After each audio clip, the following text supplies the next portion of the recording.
नमस्कार, मैं रघुनाथ प्रसाद आज चर्चा कर रहा हूँ श्री हेमंत सोरेन जी की। दिनांक 28 जून 2024 को माननीय रांची हाई कोर्ट की एक बेंच ने श्री हेमंत सोरेन को जमानत दी। यह करारा सबक है न केवल ईडी वरन अन्य केंद्रीय एजेंसियों के लिए कि बिना स्पष्ट आधार के यदि आप कुछ करते हैं, सत्ता शीर्ष पर बैठे हुए लोगों के प्रभाव में, चूँकि 96% केसेस सिर्फ विपक्षी दलों के नेताओं के विरुद्ध हैं, तो न्यायपालिका इसको बहुत ही बारीकी से देख रही है। जो स्थिति श्री भूपेश बघेल के मामले में हुई कि ऐन विधानसभा चुनाव के वक्त किस तरह की कार्रवाई हुई और क्या फलाफल निकला, जिस तरह से श्री संजय राउत की गिरफ्तारी हुई और उन्हें जमानत मिली, जिस तरह से श्री संजय सिंह की गिरफ्तारी हुई और उन्हें जमानत मिली, तो सबक लेना चाहिए देश की केंद्रीय एजेंसियों को कि आपकी साख पर बट्टा नहीं लगे। ईडी, सीबीआई, इनकम टैक्स पर जनता को पहले बहुत भरोसा था, जो वर्तमान परिस्थिति में कहिए कि एक तरह से बहुत बड़ी छाया उस पर पड़ गई है। ऑनरेबल रांची हाई कोर्ट ने अपने फैसले में जो कहा, जबकि additional solicitor general Shri Raju साहब हर तरह का तर्क देते रहे, लेकिन ऑनरेबल कोर्ट ने जो ऑर्डर पारित किया उसका हिंदी तर्जुमा इस प्रकार है। पूरे केस से पता चलता है कि प्रार्थी अर्थात श्री हेमंत सोरेन विशेष रूप से या अप्रत्यक्ष रूप से 8 एकड़ 86 डिसमिल 8.86 एकड़ भूमि के अधिग्रहण और कब्जे के साथ साथ अपराध की आय से जुड़े होने में शामिल नहीं है।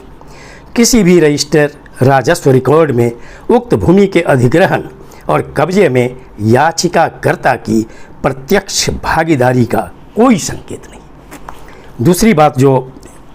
कोर्ट ने कहा कि यदि याचिकाकर्ता ने 2010 में उक्त भूमि का अधिग्रहण किया था और उस पर उसका कब्जा था, तो उस समय वह सत्ता में नहीं था, तो भूमि से विस्थापितों द्वारा अपनी शिकायत के निवारण के लिए अधिकारियों से संपर्क न करने का कोई कारण नहीं था। तीसरी बात जो कोर्ट ने कहा वो कि ईडी का यह दावा कि उसकी समय पर की गई कार्रवाई ने अभिलेखों में जालसाजी और हेराफेरी करके भूमि के अवैध अधिग्रहण को रोका है, इस आरोप की पृष्ठभूमि में विचार करने पर एक अस्पष्ट कथन प्रतीत होता है कि भूमि पहले से ही अधिग्रहित थी और याचिकाकर्ता अर्थात श्री हेमंत सोरेन द्वारा उस पर कब्जा कर लिया गया था। और लास्ट में कि प्रार्थी को जमानत देने से कोई हानि नहीं होने वाली है। केंद्र में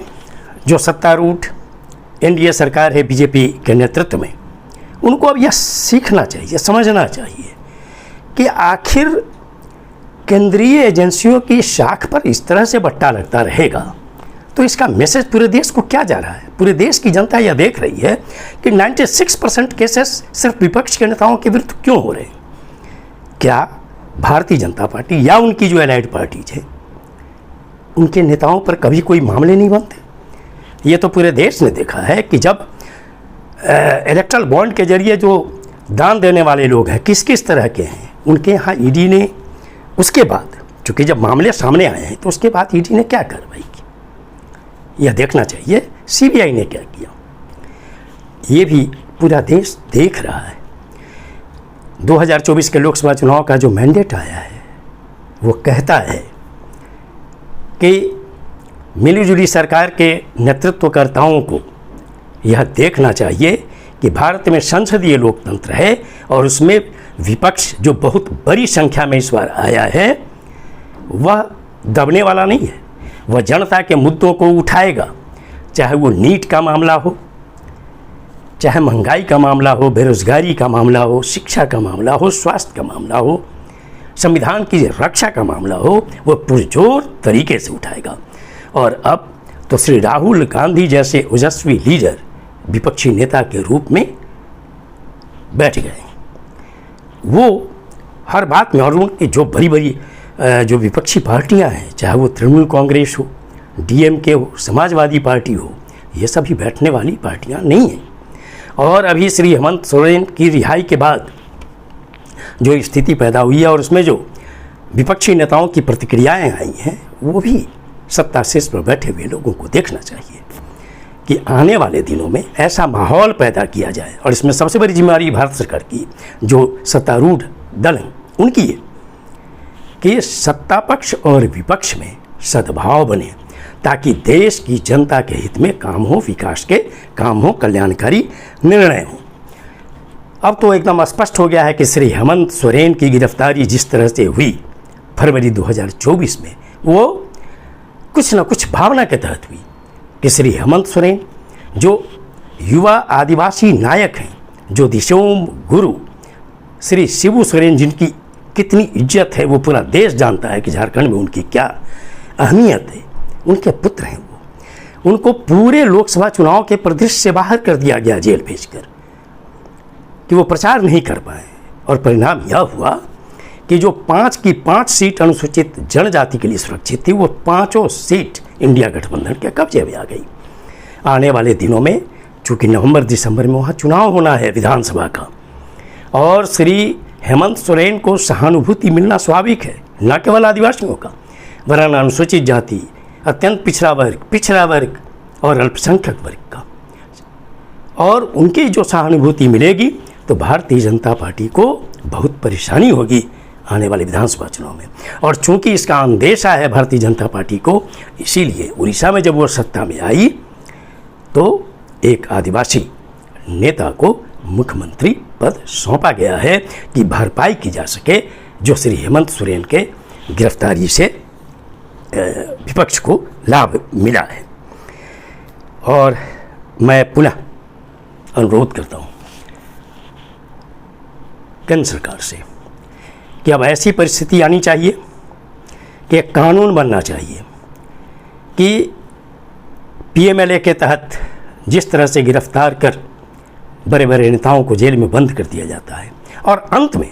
यदि केंद्रीय एजेंसी को झटका लगता है, लेकिन जो नेता जेल चले गए, जिनकी प्रतिष्ठा प्रभावित हुई, जेल में रहने के कारण उनकी बदनामी हुई, उनका वो समय तो कोई नहीं लौटा सकता, उनकी प्रतिष्ठा तो कोई नहीं लौटा सकता, तो क्या जो लोग केस बनाने के भागीदार हैं और जो लोग ये सिद्ध नहीं कर पा रहे हैं, अभी तो जमानत में जितनी बातें आई हैं उसी से पता चलता है, तो क्या उनसे जुड़े हुए लोग, जो केस से जुड़े हुए लोग हैं, क्या उनके विरुद्ध कोई कार्रवाई नहीं होनी चाहिए? अगर ऐसा होगा तब निश्चित तौर पर कोई भी केंद्रीय एजेंसी हो या राज्य की एजेंसियां हों, उनमें जो पदाधिकारी हैं कम से कम राजनीतिक दबाव में आने से बचेंगी। चूँकि श्री समीर वानखेड़े के केस में हम लोगों ने देखा है मुंबई में, तो निश्चित तौर पर